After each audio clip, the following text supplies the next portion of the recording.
Hi, lovely ladies. How are you doing? This is Tina Hull. So today we're on a quest to ignite, to reset our sacred awakening. And so we can light the light within, ignite the light within.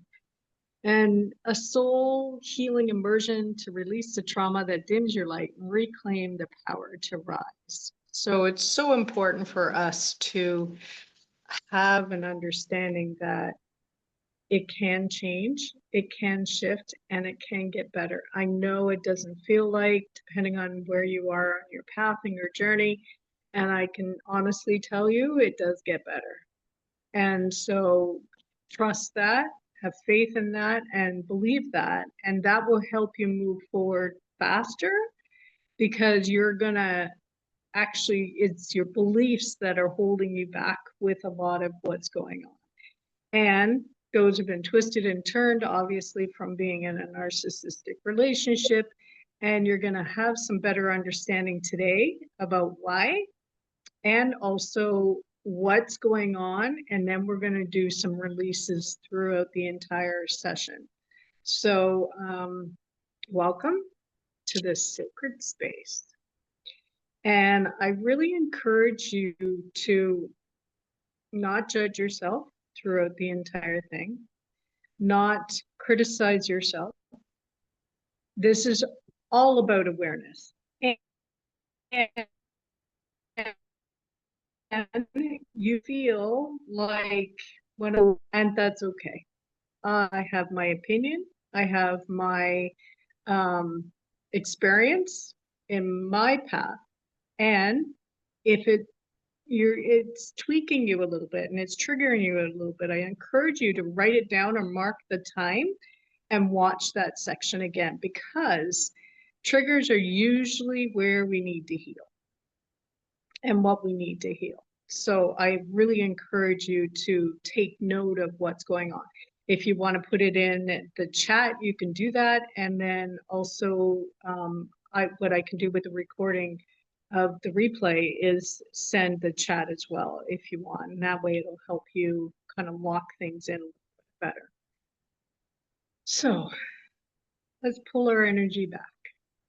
We're going to take some nice deep belly breaths, inhaling for 2, 3, 4, holding for 2, 3, 4, exhaling for 2, 3, 4, and pausing for 2, 3, 4. Do that a few times. Feel your belly expand, the ribs, the upper chest.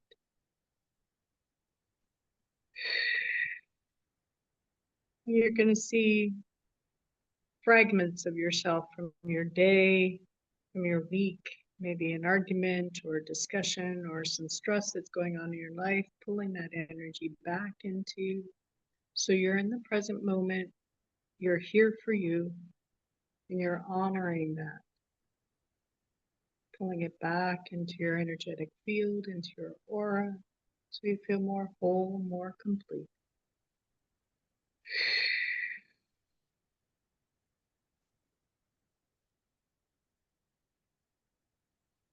So just a brief story about myself.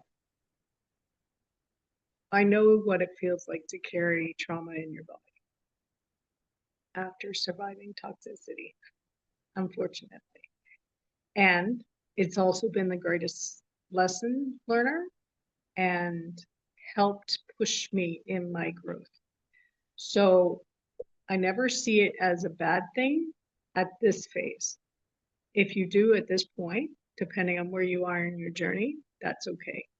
And when you start to see things from a perspective and from a lens of everything's working out for you, not to you as the victim, then things will start to shift and change.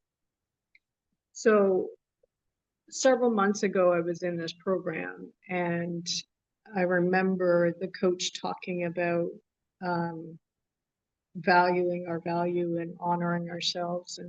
And different things about shame and guilt, and I was shocked on how much shame I had around being in a narcissistic relationship. And if we, and most, well, all of us are intelligent women, we are successful women as generally in life and in business, or have been, and got thrown off kilter along our path. And we we don't understand how we could have been hoodwinked, for lack of a better term, in being in this relationship. And you'll have some better understanding by the end of this. And there's new learnings always. So I really encourage you to be open to receiving the information, to set the intention that you're going to be a student.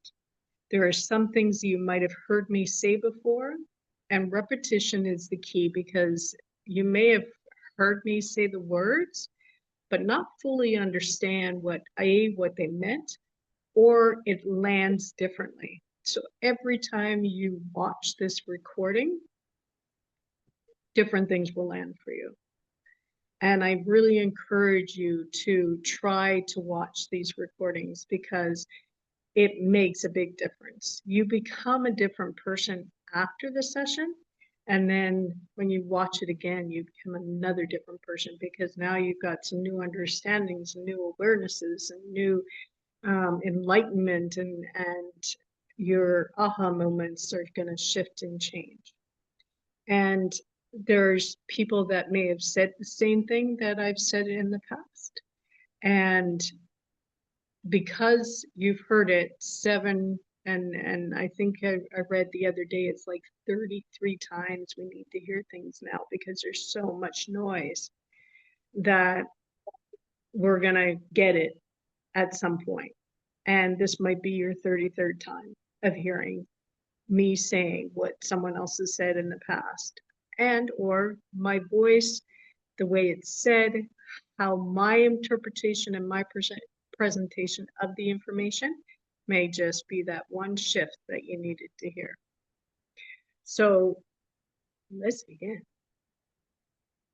So the body keeps score, and the key is mindset and awareness. So trauma isn't just in the mind, it lives in the body.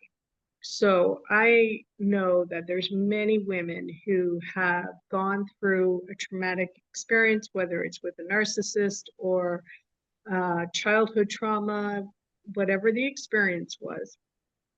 And what happens is it actually alters our brain and functions in the brain. You may have heard of being called PTSD, CPTSD. Perhaps it shows up as anxiety and overwhelm, overgiving, people pleasing. I've just lost my train of thought. And so it shows up in different ways. And so we want to be aware of this, so that we realize that we're not A, broken, B, abnormal, and for most part, we all go through it.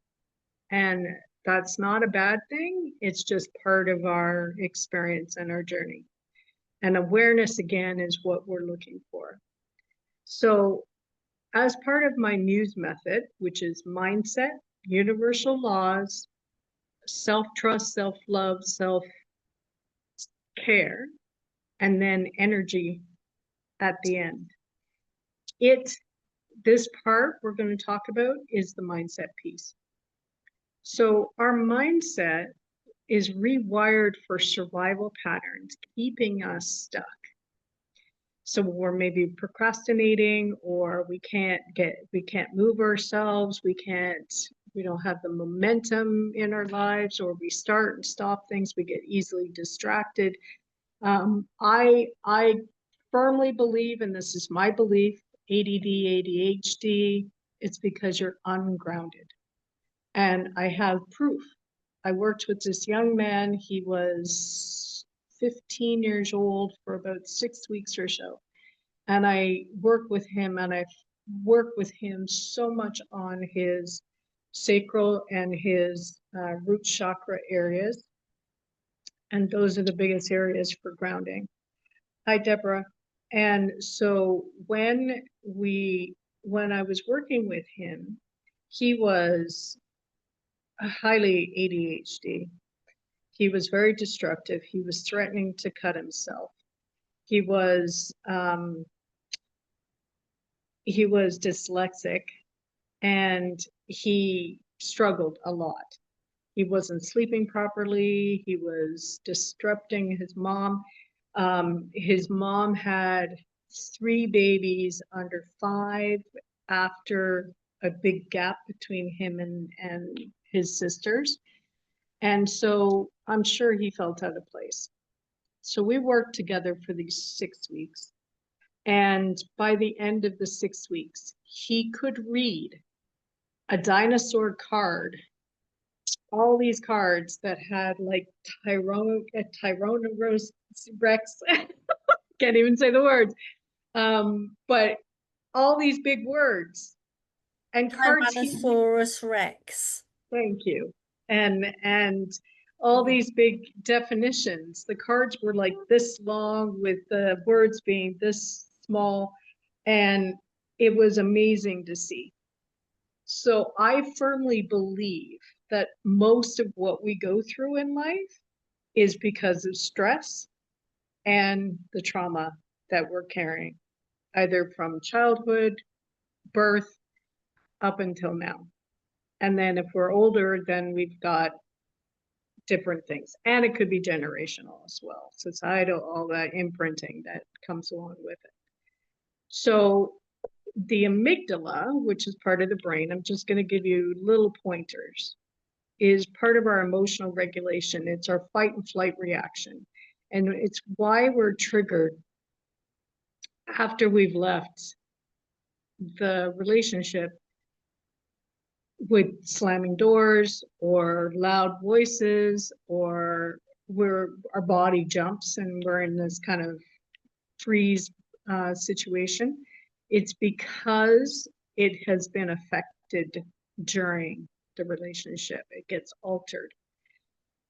Maybe we're going to have panic attacks, or we're going to have fears that we didn't have before. Like some of my clients have social anxiety now, so they can't go out in large crowds, and they feel like they need to self-isolate. So it shows up differently for different people. The hippocampus is one of them. The pineal gland is another one. Anterior insula. Now, this part of the brain helps us understand others' intentions and empathy.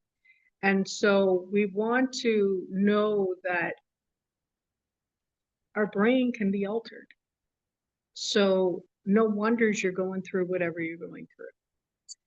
So in this understanding, this is what the work we do when I'm working with you, either in one-on-one or in a group setting, because we've got to shift that, and we can. So I created, not specifically for people with narcissism, but for people with anxiety, and it's a brain reset. And so we cut cords around the brain areas so that you're feeling calmer, more clear, you're feeling more connected to God, source, universe, your higher power. And it's really setting you up so that you can move forward and not be in fight, flight, and freeze. Because part of what happens is the prefrontal cortex, this part of our brain, will shrink and the amygdala will get bigger. And the amygdala, if you remember, I just mentioned, it's part of our fight, flight, freeze, and fawn. And so if that's the part that is more active, then it is going to take over the prefrontal cortex, where we make decisions and we're more clear-minded. Okay? So Tina, I'm going to have you, yeah? Can I just sort of affirm what you're saying? Because in terms of ADD and distractibility and stuff, ever since when I was in graduate school, I learned 5 languages in 3 years, right? So I feel like I had full cognitive abilities. And then after the successive series of traumas, my attention span was like a goldfish. I mean, like I bounce from thing to thing and never get stuff done. But I have to say, after doing the session with you and then the 5 healing codes, Hidden. I'm noticing my Yeah. focus is way better, like Oh, much yay. better. So thank you. So I just wanted to add that. So, Yeah, you're welcome. uh, So if you're wondering what Jennifer is talking about, the hidden healing codes is part of the sisterhood circle. And so if you want to be part of that, the replays are in the sisterhood circle, and it's for women who have gone through some kind of narcissistic trauma or just trauma period. So if you'd like to be part of that, that's a free group for now. And you're welcome to watch those replays. And they were 30 minutes each. There's 5 codes, and each one was a 10-minute energy shift. And if in that 10 minutes of doing the work is making a difference in Jennifer's life, can you imagine what kind of difference it can make in your life? So that's my little pitch on that. So what I'm going to get you to do now is, what is the one phrase or words that you say to yourself on a consistent basis that's not serving you? Something like, I'm not enough, I can't trust myself, I'm not worthy, I'm not deserving. What is the core thing that you're saying to yourself?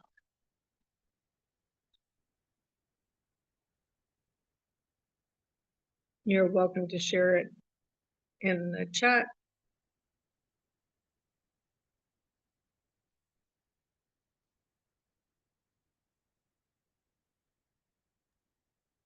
None And of maybe those it's for me. Tina, Deborah speaking. Yeah. I think I would add regret in not sticking up for myself and speaking out when there were problems with my sister Diana, middle child syndrome, I would say. Mm. I thought with her being a bull in a china shop type of attitude towards me, that, and this will make you laugh, that all Sagittarius people were like that. No. And And when you're a child, we have perceptions, right? And yes. we're filtering things through that child understanding of life in the world. So it makes sense that that's the conclusion, because honestly, my ex-husband is also Sagittarius, and Ah, I met this man back in March, and his birthday is the day after my ex-husband's, and right. hackles went up because I thought, oh shit, like he's It's gonna gonna be be like the other. yeah. And so I was open. I allowed myself to heal through that and process it and let it go. And unfortunately, he ended up being, I don't know if he's a narcissist full on, but he definitely isn't capable of having what I need. So, Uh-huh. you know, it makes sense. Mhm. So I had mentioned this to my dad a few years ago, and my perception of how my dad laughed so much. I've never heard my dad burst out laughing when I told him I thought Diana was all Sagittarians were like this. And it was like I told my dad the funniest joke ever. He just laughed out loud for quite some time. And I then added, obviously, I realized it's just Diana's personality. But it was lovely hearing my dad laugh like that. Well, and you probably interpreted through your filters is that Yeah. what you felt was um, not valid, Mm, and what you said was comical and crazy, which isn't true. And No. and dismissive at the end of the day. So if you are now in a relationship, which is what's making you feel all those things, it's because it's a mirror. And Okay. again, just be aware, right? So, Yes. so what we want to do now, ladies, is let's reframe these things, because none of it is true. And that is the reality of it all. That is the truth, is none of it is true. So remember that what we actually believe is something that is a habit of thought. So along the way, like Deborah is sharing, is that she got these impressions and it made her to feel and to think that this is what she is, was, whatever. And then we carry that through our life, and maybe someone else makes you feel that way. Now we have evidence. And because we have evidence, it builds and it builds and it just cakes and cakes on the layers of that sense and that unconscious now belief. So that is what's running our show behind the scenes. And so we want to let that all go. let's clear it out. So what I'm going to get you to do is just, again, take some nice deep breaths.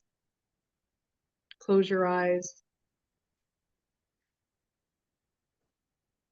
And you're gonna envision a room with a door, and you're gonna open the door into this room. And in this room is this mirror. It's full-bodied from head to toe. And you're gonna see your higher self, the woman that has it all. What does she look like? What is she radiating? What is her sense of feelings? Her thoughts? How is she, what's her posture like? What is she wearing? What does her hair look like? Really sense what she's all about.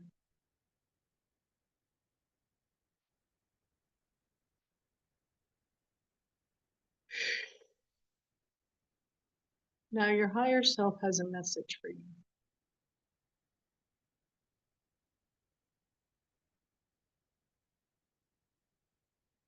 Let her tell you what it is.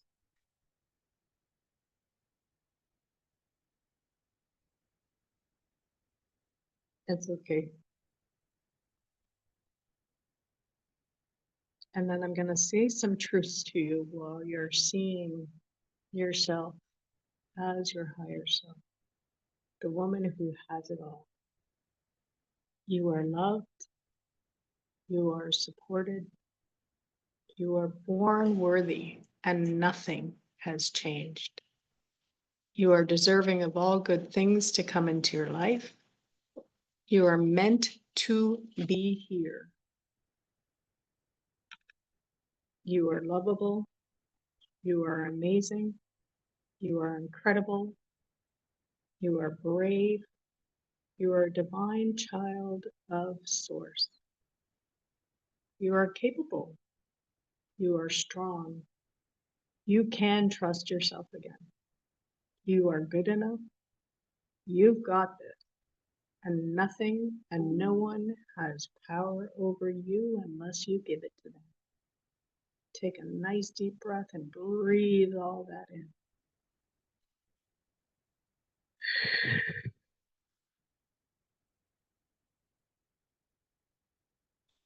Now she's going to turn her back to you, and she's going to have a mesh on her back.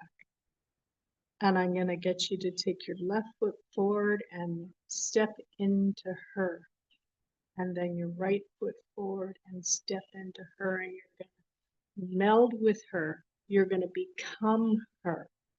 And with the mesh, all the nonsense that you've been told along the path of your life, the feelings that you were made to feel, come away.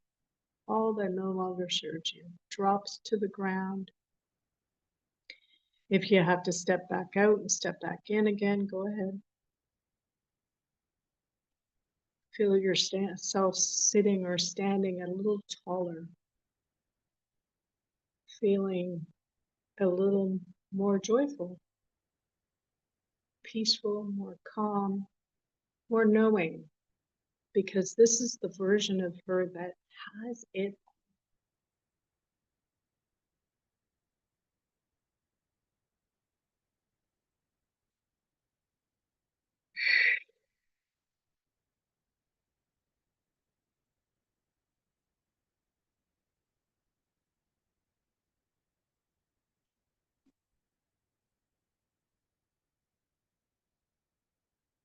And when you're ready, open your eyes as her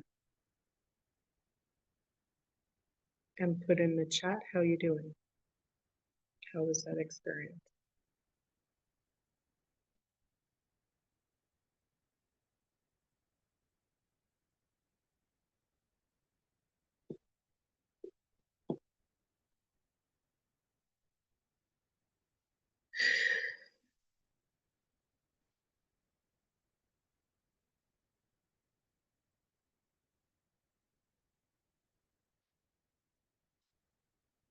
And now move on. So the second part of my muse method is the universal reset, the universal laws and energy. So remember that what we think, what we say, stories we tell ourselves, the stories we tell other people, what we feel, what we believe, how we see ourselves, and then the actions that we take from that space all have energy and frequency and vibration. And that's what we're projecting out into the world. The world is a vibratory experience.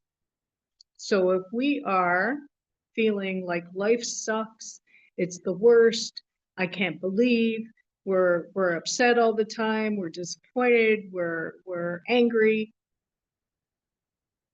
like attracts like. Put out, you get back. And it's going to be super important for us to take responsibility of those things if we want to change and shift our lives.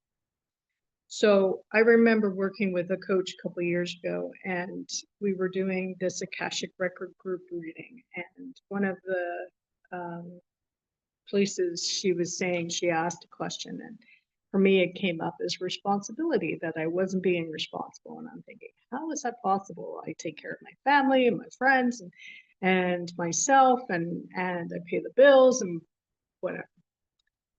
The next day, I got my answer. And I wasn't being responsible with my energy. I wasn't paying attention enough to what my thoughts, my feelings, my emotions, my identity, my stories, and everything else. So we want to become her. So if you are struggling with money or relationships or health, whatever it is, what would she do? What would she say? How would she be? Because she's already the healthy version of you. She's already the abundant version of you.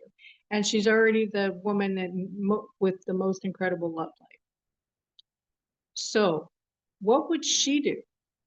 What would she say? What would she think? How would she feel? Who does she see herself as? That's who you want to become and step into. Now, shifting gears a little bit.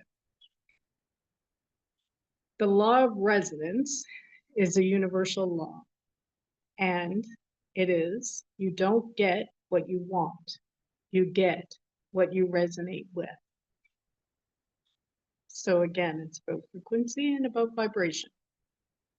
So I didn't fully understand this one until after doing some healing, and I realized this. And I was a little shocked because I was trying to figure out why, as a smart, successful businesswoman, what did I even attract this man into my life? And it wasn't all bad. There were periods of time where it was okay. And I didn't have a bad childhood. I didn't have a great one, but it wasn't traumatic or I wasn't abused. I was probably, if people overlooked it, I was probably more neglected than anything else. I was expected. There was an expectation because I was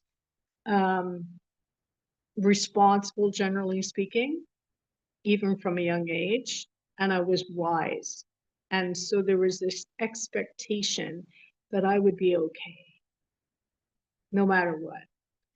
And so, but there were periods where I felt unworthy, undeserving of love, completely on my own, like I couldn't rely on anybody else, and not good enough.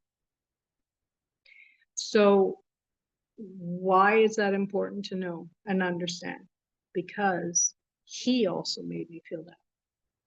So remember about mirrors and magnets.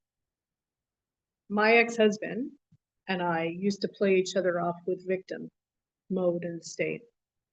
There would be a period of time he would go through it and I would point it out to him. Then there was a period of time I would go through it, he would point it out to me. And it became a good tool for me because when he would say it to me, I would then question myself because I wanted to become better and do better. And so I would say, oh, is that really true? Let me check in. And sometimes it wasn't. So I would just let it go. Sometimes he was deflecting and projecting onto me, which most narcissists do. So you don't always want to take what anybody, including myself, says to you as truth. Question it always. Is what they're saying true? Yes? Okay, well, maybe I need to make some changes and some shifts. What they're saying not true? Then let it go. It's about them, it's not about you. They're projecting onto you. And this, ladies, if you can get this part, this is so freeing. I can't even begin to tell you because I see myself as Teflon now.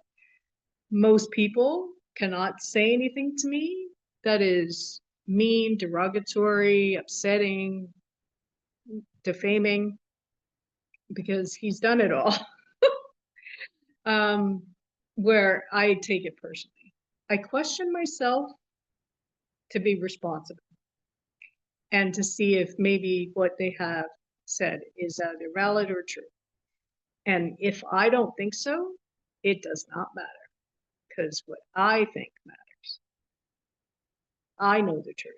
I know who I am. And that's all that matters. So we want to realize that this is why we've attracted the toxic partners or cycles, either relationships at work or friends or maybe other family members, or we keep meeting the same kind of man, just in a different shell over and over again. And it's not a complete surprise or mystery that we attract these people because they love bomb us, they make us feel good at the beginning, and we are craving it. And then they manipulate us into believing that it's real and healthy, and until they start to twist and change and turn everything around so that we're the ones that are too much, not enough, not good enough. We did this, we did that. And then it reinforces our beliefs on a subconscious level that we're not good enough, we're not worthy, and we're not deserving. So no wonders we stay in the relationship because we think it's true at some point, because it's been beat into our heads like no tomorrow, time and time again. And remember, beliefs are just repeated habits of thought. So to go to the extreme, a person who believes in the KKK, it's because they grew up in an environment where they were taught that Black people don't deserve to live. I know it's extreme, but it gets the point across. Same thing, just different experience. So let's release all these heavy energies, shall we? So again, close your eyes, take some nice deep belly breaths.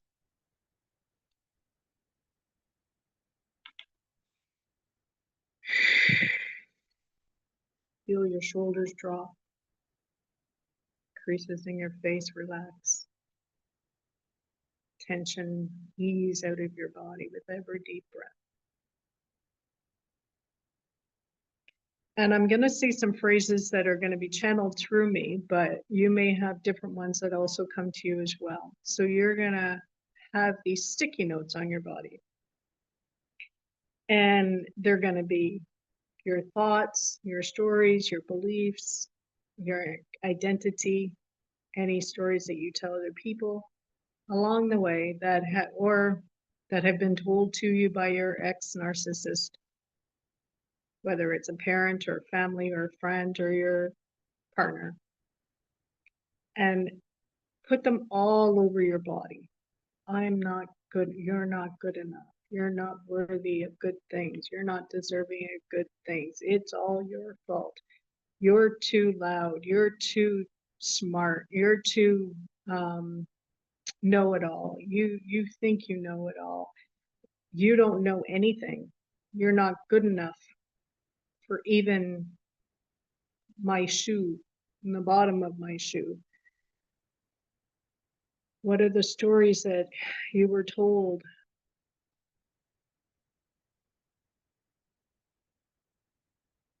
All the notes, put them all over your body. That you deserve to be talked down to. That you made him feel that you asked for it.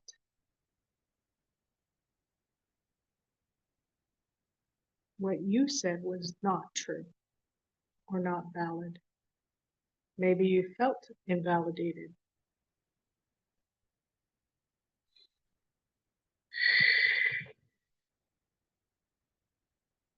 It made you feel less than.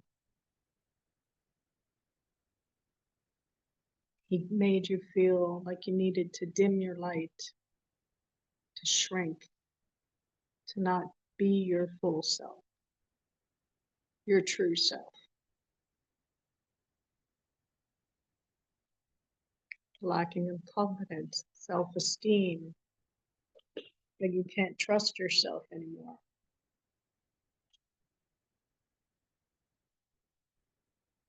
That you aren't loved, that you aren't lovable, that you aren't deserving of love, or that you should be grateful for the love that he gives you.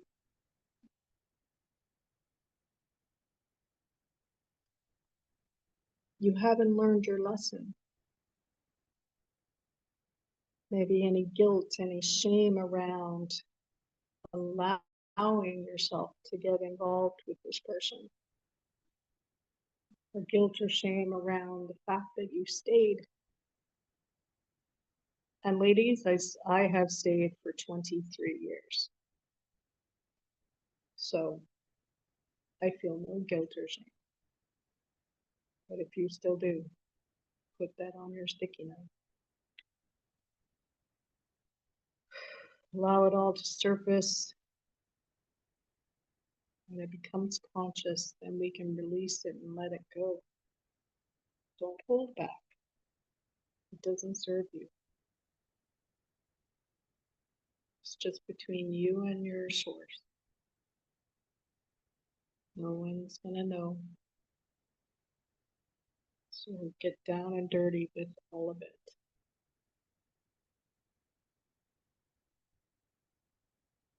And then you're gonna see this whirlwind coming from the head down the entire body, down your feet.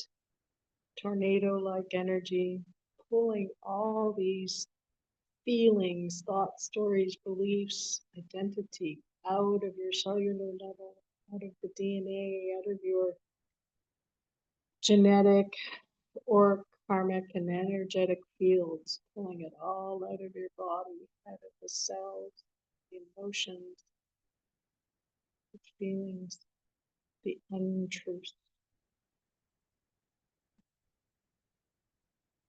pulling it all out, releasing it and letting it go.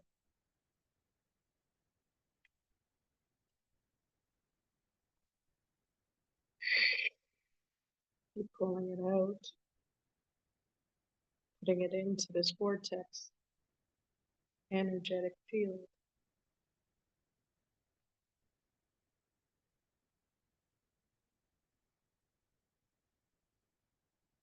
And taking a nice deep breath, allowing them to fall down, down, down into Mother Earth for purification, transmutation, and change.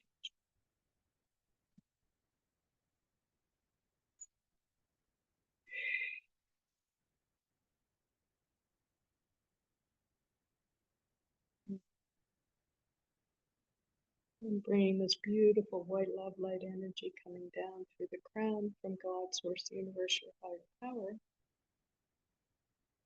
and filling up your body with this love light energy down through the crown, the mind, the face, the throat, into your chest, back, on the arms, to the fingertips, down into the mid and low back, the belly, down into your pelvis, front and back, down the legs, front and back to your toes. And allowing this love light energy to fill up all the gaps and spaces from all these sticky notes that you just took off of and out of you.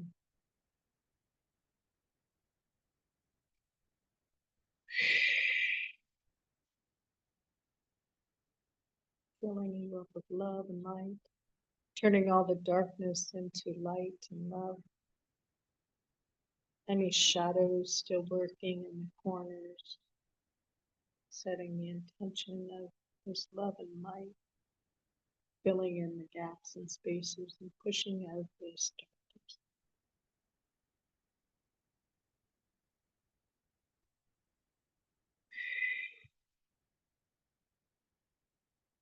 This is who you are. This is who you're meant to be.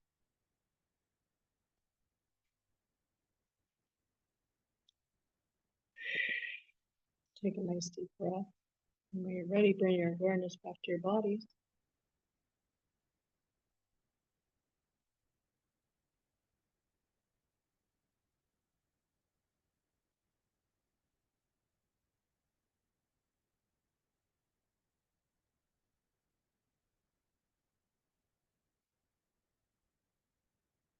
And again, in the chat, let me know how you're doing.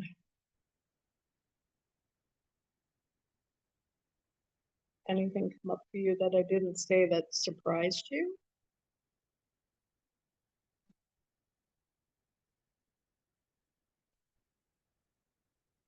And you might want to write it down either in the chat or somewhere in a book so you can come back and really work on that particular thing again. Reconnect. You can make a note of the time. It's 3:22. My time.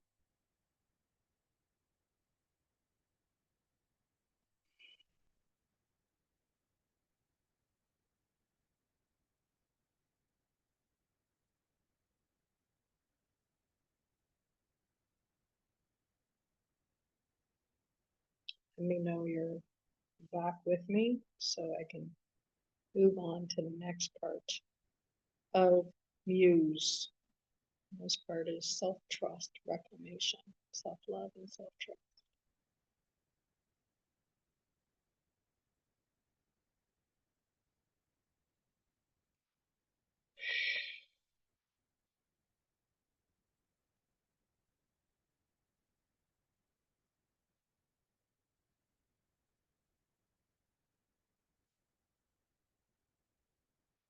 That's nice.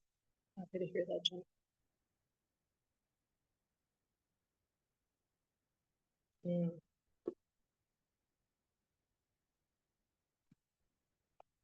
Deborah, I don't know what to say because my volume's up high too. Sorry, I didn't think to put in my headphones. And it's going to take me a minute because I have to undo it from my laptop and put it onto my phone. Or I would do it very quickly. Computer doesn't always work well for me. I'll try to speak louder.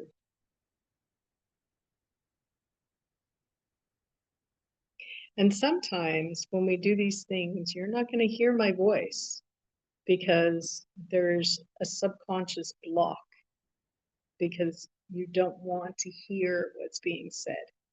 So it's like a protective measure, and there's nothing wrong.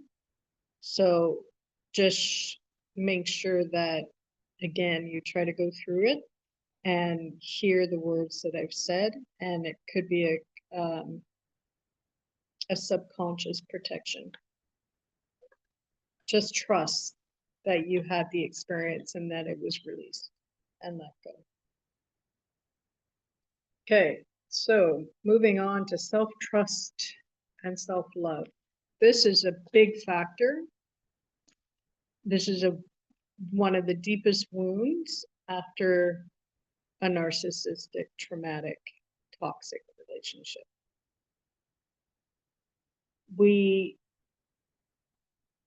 The reasons why are, there's 5 reasons we're going to talk about today, and you'll have a better understanding of it.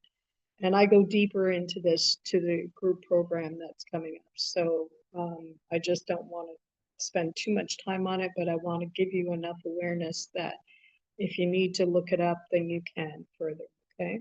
So one is there's a systematic undermining of your reality or gaslighting. When someone you trust tells you your reality is wrong, the brain eventually gives in to avoid conflict because you're in this heightened state of fight, flight, and freeze all the time. And you stop believing what you think is true. How crazy is that?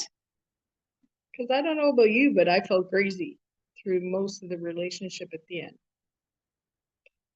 So our brain, I guess, is in some ways trying to help us. And a lot of times our brain and our body in the helping and in the protective mode ends up actually hurting us. And it's also a signal that something is off. So in future, if you're in any kind of relationship, whether it's friend, family, or partner, and you're feeling like you're either crazy or something's off or someone's making you feel a certain way, this is a pretty big sign that you need to pay attention to. Red flag, red flag. So we learn our internal compass is faulty.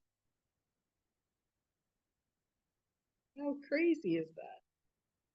So this is what this work helps us with. This is a good thing. So it can change. We have number 2 is the conditioning of self-doubt. We learn the safest course of action is to suppress our needs, our opinions, our instincts, and to prioritize theirs. And then it becomes automatic. And I can see myself in this. It was amazing. Like I didn't realize how bad it was. And I remember even at the beginning of our marriage, we had a good friend of ours. He was Elton's good friend initially, and we became very close. And I remember calling her because she was such an amazing woman and so emotionally intelligent and great at relationships, from what I could tell. So I didn't know, because my parents divorced when I was in my 20s, but they'd been separated since I was 7. So I didn't know what a good, healthy relationship looked like, what it felt like. I was just, and my parents were always fighting. So it was exhausting to be around. And so I thought that's what it was supposed to be. And so I remember the first month after we got married thinking I made a mistake. And the reason why is we got into some kind of fight and he left. And they know your triggers, ladies, because we tell them. And one of my biggest things was rejection and him tuning me out. So there were days sometimes he wouldn't talk to me. Hours for sure. Half day, maybe even 2-3 days, where he wouldn't talk to me if he was mad at me for something. I got used to it, sadly, and I turned it around and I did the same thing to him. But I didn't stay in it for as long. So when we get conditioned, then it becomes normal. When it becomes normal, it's now part of our comfort zone. If it's part of our comfort zone, then it is our reality. It's what we're used to. And our ego wants to stay in comfort zone. Doesn't want us to stretch and to grow and to expand and to change because it feels unsafe. So this is why we stay. So no judgment, no criticism, no guilt, no shame. It's all psychological, physical experience. There's a reason. Not just because we should have known better. We were conditioned and manipulated and made to feel like we're not good enough, not worthy, and not deserving, and all the other things. So the third one is the erosion of your identity. When the relationship ends, you realize you just haven't lost a partner, but you also lost yourself. Now, I had this feeling way before our relationship ended. And so that was part of the impetus for my journey, because I was wife, I was mother, I was worker bee, but I wasn't Tina. I didn't know who Tina was anymore. I didn't know what she wanted. I didn't know what she desired or dreamed. I didn't have dreams. Everything went into the family. I was living in his island, living his dream, building his dream house, and I went along for the ride. And there's nothing wrong with that, but I lost myself in there.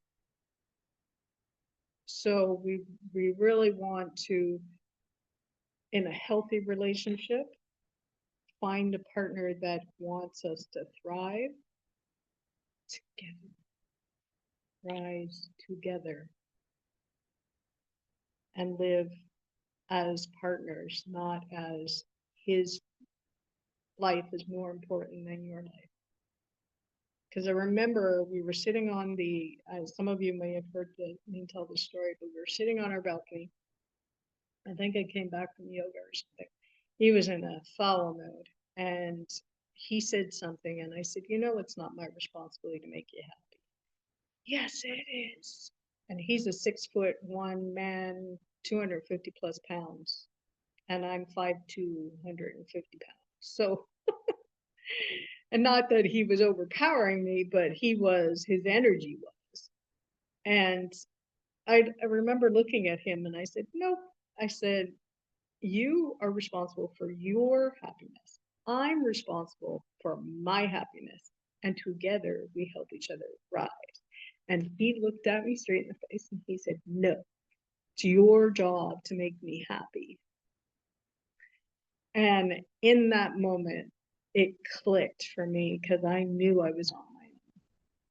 And I thought, well, it's up to me to make me happy now because I know he's not thinking that it's his job. It's just my job to make him happy, not his job to make me happy. Not that it is, but there was no two-way reciprocal street. So we want to make sure that we are checking in with ourselves. Are we happy? Are we doing things that make us happy? Are we actually feeling like this relationship is elevating us, lifting us up, making us better, growing and expanding? Or is it making us feel small and shrinking? And I can honestly confess that I really don't know what healthy is anymore. I've met a couple of men over the last several months, and I've had to go into an AI to check to see if I should be concerned with their behavior. It didn't feel right. And because I have the narcissistic filter, I didn't want to automatically assume I knew what healthy was or wasn't. Gratefully, my intuition was correct and I dealt with it from there. So if you're not sure, then go into any of the AIs. Just all I wrote was, I need to speak to a relationship coach / psychologist. This is some of my experiences. Is this and I've been in a narcissistic marriage. Is this something I should be concerned with, or whatever you want to ask? And it will tell you. The last guy was like, red flag, red flag, red flag. No, leave him alone. Don't even go near him. So use these as tools. And if you're not sure, and if you're in the sisterhood circle, ask, and we'll have a discussion around it. Okay, so 4 is internalizing the blame. So over time, we internalize the blame that they put in your feet. And you start to believe that you're too needy, you're too stupid, you're too difficult, you're too this or too that, too loud, too this. And again, because of the brain chemistry and what we've been taught, we trust their critique of us more than we trust our own self-worth. Sadly. And the good news is it can change. It can change. So the 5th one is the trauma bond and cognitive dissonance. So your logical mind knows something is terribly wrong. That first thought, the month after we were married, I should have paid attention. The fact that I kept crying to my friend, asking her for advice, should have been an indication. And I grew up in a Catholic church. I had this sense that marriage was forever. I wasn't a quitter. And I think part of that was because of my parents' marriage, and a lot of the family's history was marriages fell apart. And I wasn't going to be. So sometimes we have vows that we need to heal and release and let go as well. So our logical minds know that something's wrong, but we get addicted to the love bombing that they gave us at the beginning, or they intersperse because they feel like you're pulling away and that you're upset and they need to, you know, give you a little crumb here and there to keep you in the loop. And we get addicted to it. And I can see it now. And then we crave the return of the good partner. When I met my husband, I think we had dated for about a month or two, and he invited me to this event, which was pretty high scale.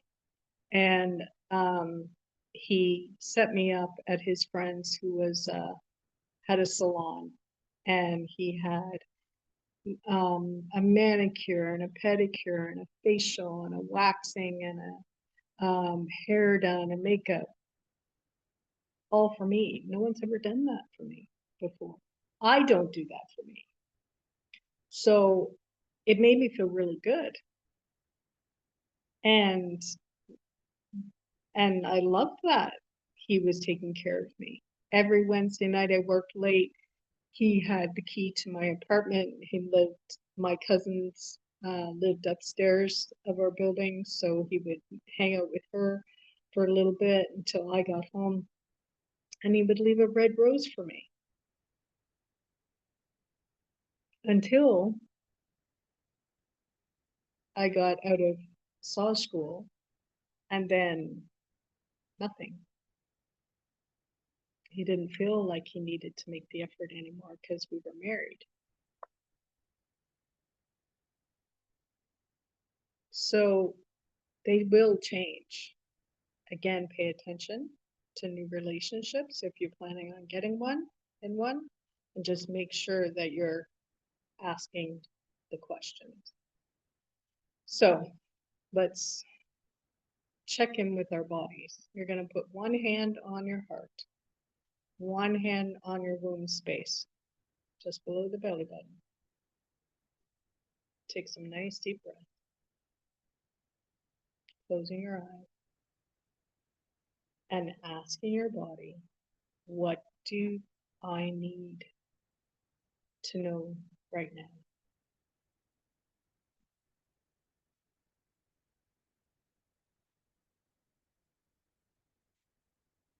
So your body is wise.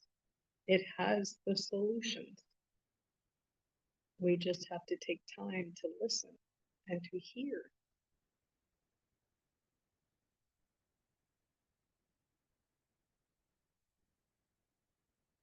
What do I need right now? Or what do you need from me right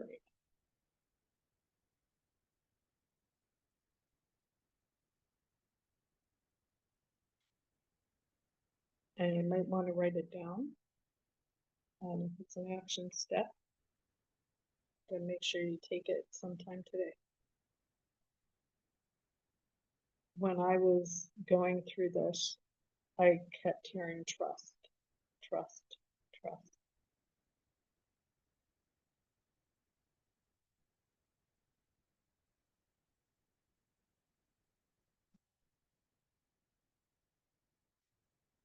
Okay, bring your awareness back.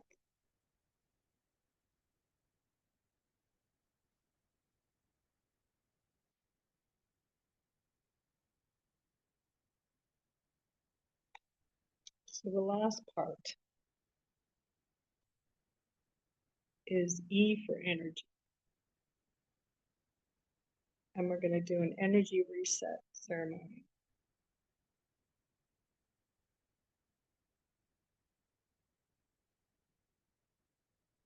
So again, closing your eyes, taking a nice deep breath.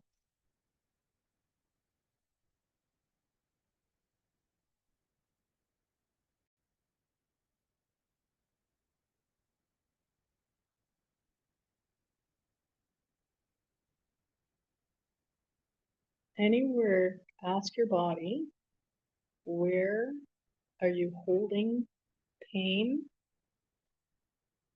shame, guilt, anger, hate, disappointment, rejection, abandonment, whatever's coming up for you.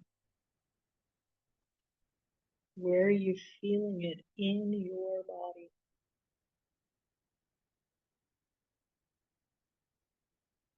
If it's behind you and your low back, then bring it forward in the same area.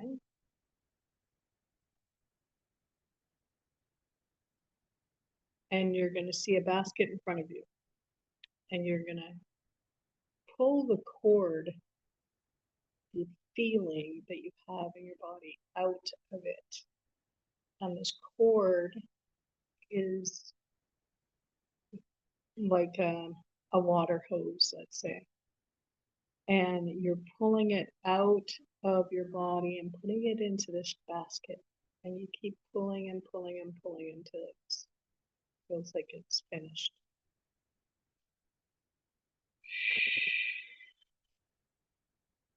Pulling, keep pulling, keep pulling.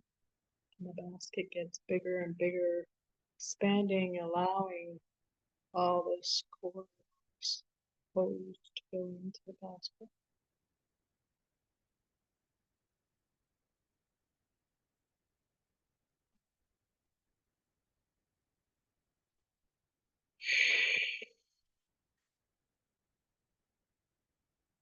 Keep pulling.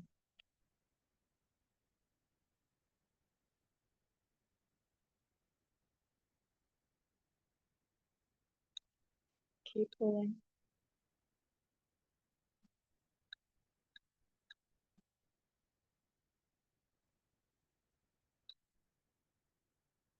And once it feels like it's finished, then Archangel Michael's going to come.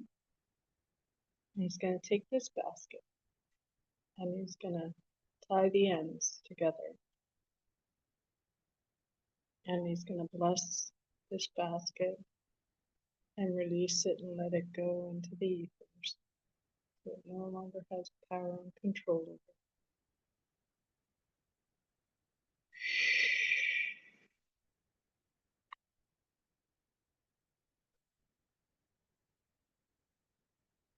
Breathe in love and light into this area.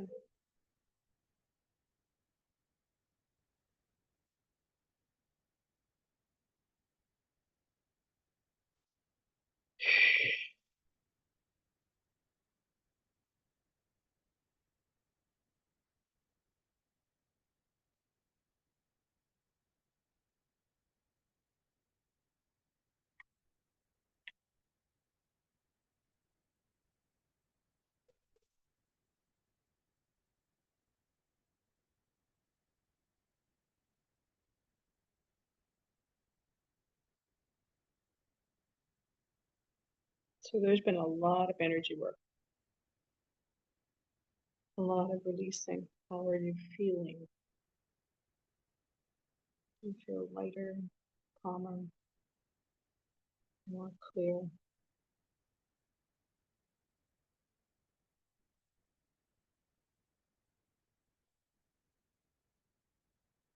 Make sure you drink lots of water. Be aware that over the next couple of days, you may have some thoughts and feelings or memories that are going to come up that might irritate you. It's also a new moon, which was on purpose, plus an eclipse. So this is a time for these things to rise. It's an opportunity for you to release and let it go. So even you can have a new moon ceremony where you're writing out all the stuff you experienced today, and you can rip it up, you could burn it. Just be careful if you're going to burn it outside, please. If nothing major happens, and or bury it and release and let it go. You don't have to keep carrying the burden and keep carrying the experience unless you want to stay a victim. In that case, go for it. My desire is not to survive. My desire is to thrive. If you're in for that journey, then I'm done for this experience. This is Ignite. If you would like to leave, that's fine. I have an offer for you. If you'd like to stay back and listen, if not, you can leave and I will send the replay out tomorrow. If you want to listen to it again, I don't know how long I'm going to leave it open, probably until Wednesday. And then I'll shut it down. Because the truth is that if you have it on your computer, you probably won't listen to it because it's there, and I really want you to listen to it as much as possible before then. You're very welcome, Sabine. How are you feeling?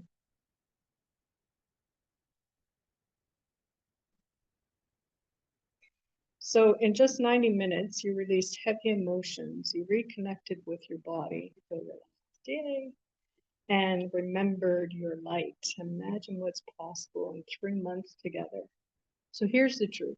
What we did today is powerful, but trauma is layered. And I have been separated from my ex-husband, light and peaceful, yay. From my ex-husband for 7.5 years, although we've only been divorced for 1.5 years. And we went through a court case for the last year. It's been awful. The girls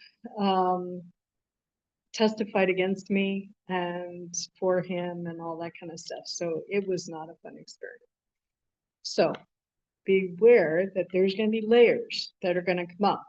We're never done healing. We're never done growing. We're never done expanding and becoming our true selves. So how I see what happens to us through a lifetime, it's like there's a post that I did the other day on my profile, where is this woman and she's got like clay caked on her and she's taking a chisel and she's taking it up. And this is how I see it. It's layered and layered and layered from our childhood up until today. So just because you've left him or the situation doesn't mean it doesn't follow you. Doesn't mean that it's still living within you. And until you release it and clear it and heal it, then it will continue to have a reaction and affect you subconsciously. It's what's running the show. This will help. And it's something that you need to do more consistently.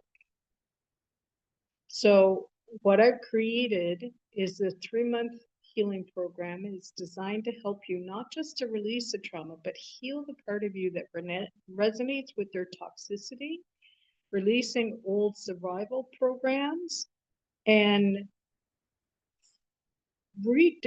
trusting ourselves again, feeling safe again, feeling alive again, not just going through the motions.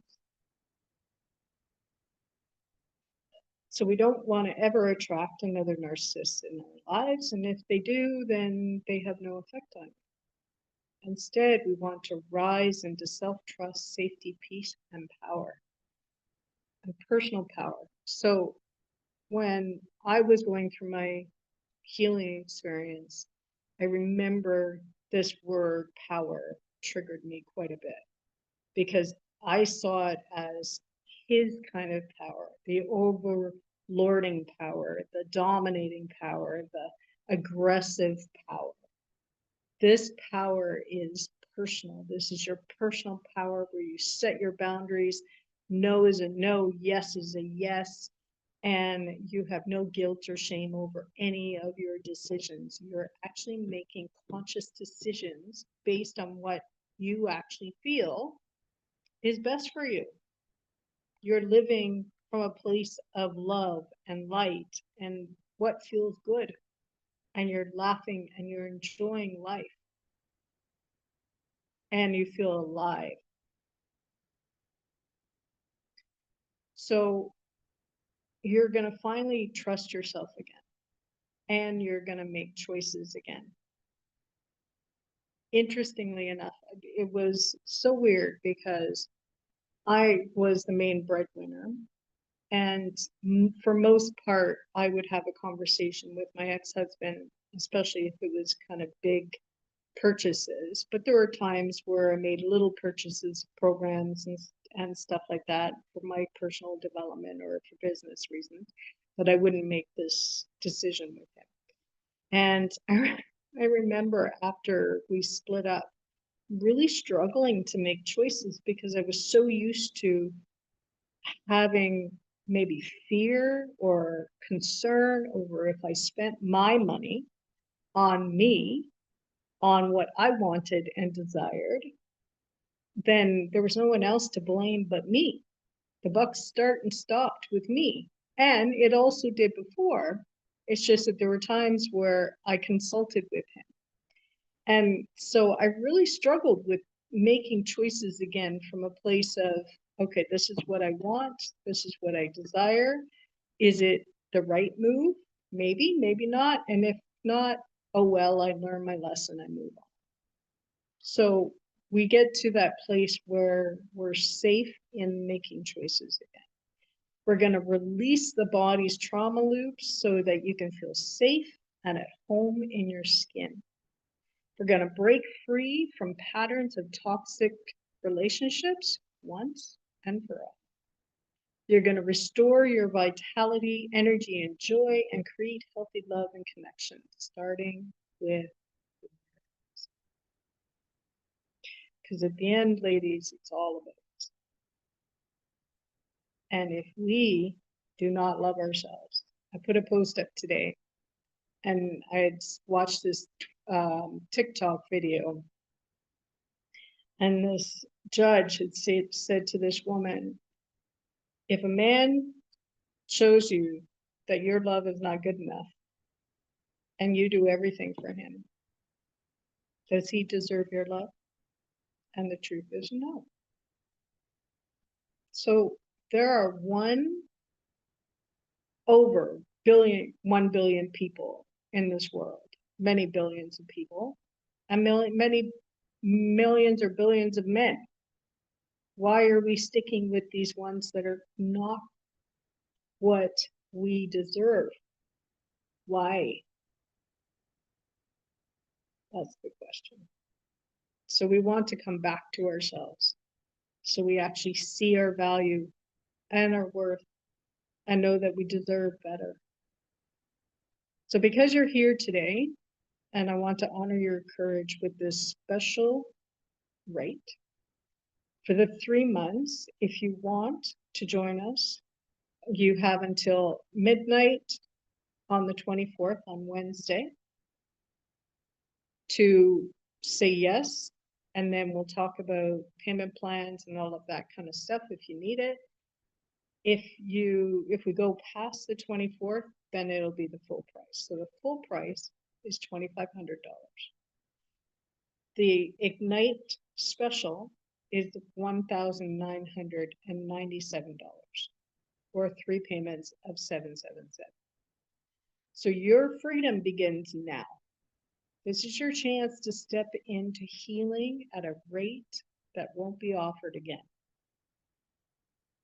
So I have charged up to $3,800 for group program. This is special just for you. And if you felt any shifts and changes over the last 90 minutes, and if you're in the sisterhood circle and you felt those shifts in the 30 minutes that you were experiencing, you know that a 3-month program is going to go deeper and you are not going to recognize who you are at the end of it. You're going to be that version of you that is thrilled to get up in the morning and do the things. If you have any questions, you all have my DM. If you want to be part of that group program, say yes, either now in the chat or DM me later, and I'll take your information and we'll work out the logistics. Thank you for showing up for yourselves today, ladies. Thank you for being here. Thank you for taking care of you. This is part of your self-care. So I congratulate you for stepping into that. Have a blessed day, and we'll talk to you soon. Take care.